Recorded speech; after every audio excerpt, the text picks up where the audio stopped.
IPL ಇತಿಹಾಸದಲ್ಲೇ ಬಲಿಷ್ಠ ತಂಡವಾಗಿದ್ದ ಅತಿ ಹೆಚ್ಚು ಪ್ಲೇ ಆಫ್ ತಲುಪಿದ್ದ ಚೆನ್ನೈ ಸೂಪರ್ ಕಿಂಗ್ಸ್ ಐಪಿಎಲ್ 2025ರ ಪ್ಲೇ ಆಫ್ ರೇಸ್ನಿಂದ ಮೊದಲ ತಂಡವಾಗಿ ಹೊರಬಿದ್ದಿದೆ.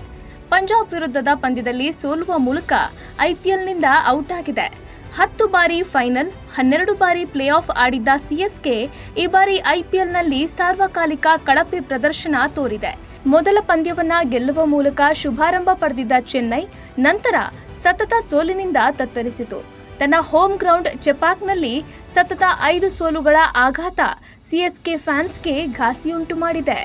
ಮತ್ತೊಂದೆಡೆ ಈ ಬಾರಿಯ ಐಪಿಎಲ್ ಧೋನಿಯ ಕೊನೆಯ ಸೀಸನ್ ಆಗಿರುವ ಕಾರಣ ಚೆನ್ನೈ ಫ್ಯಾನ್ಸ್ ತುಂಬಾ ಉತ್ಸುಕರಾಗಿದ್ರು.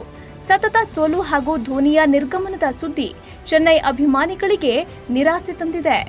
ಆರ್ಸಿಬಿ ಮತ್ತು ಸಿಎಸ್ಕೆ ಐಪಿಎಲ್ನ ಕಟ್ಟ ವೈರಿಗಳಾಗಿದ್ದು, ಸಿಎಸ್ಕೆ ಪ್ಲೇ ಆಫ್ ರೇಸ್ನಿಂದ ಹೊರಬಿದ್ದ ಸುದ್ದಿ ಆರ್ಸಿಬಿ ಅಭಿಮಾನಿಗಳಿಗೆ ಸಂತಸ ತಂದಿದೆ. ಅದರಲ್ಲೂ ಪಾಯಿಂಟ್ ಟೇಬಲ್ನಲ್ಲಿ ಬೆಂಗಳೂರು ಮೊದಲು ಹಾಗೂ ಚೆನ್ನೈ ಕೊನೆಯಲ್ಲಿದ್ದು, ಈ ವಿಷಯ ಆನ್ಲೈನ್ನಲ್ಲಿ ಫ್ಯಾನ್ಸ್ ವಾರ್ಗೆ ಕಾರಣವಾಗಿದೆ. ಇನ್ನು ಮೇ 3ರಂದು ಸಿಎಸ್ಕೆ ವರ್ಸಸ್ ಆರ್ಸಿಬಿ ಪಂದ್ಯ ನಡೆಯಲಿದ್ದು, ಎರಡೂ ತಂಡದ ಫ್ಯಾನ್ಸ್ ಉತ್ಸುಕರಾಗಿದ್ದಾರೆ. ಅದರಲ್ಲೂ ಬೆಂಗಳೂರಿನಲ್ಲಿ ಪಂದ್ಯ ಇದ್ದು, ಅಂಕಲ್ನ ಬೆಂಗಳೂರಲ್ಲೇ ಹೊಡಿತಾರಾ? ಕಾದು ನೋಡಬೇಕಿದೆ.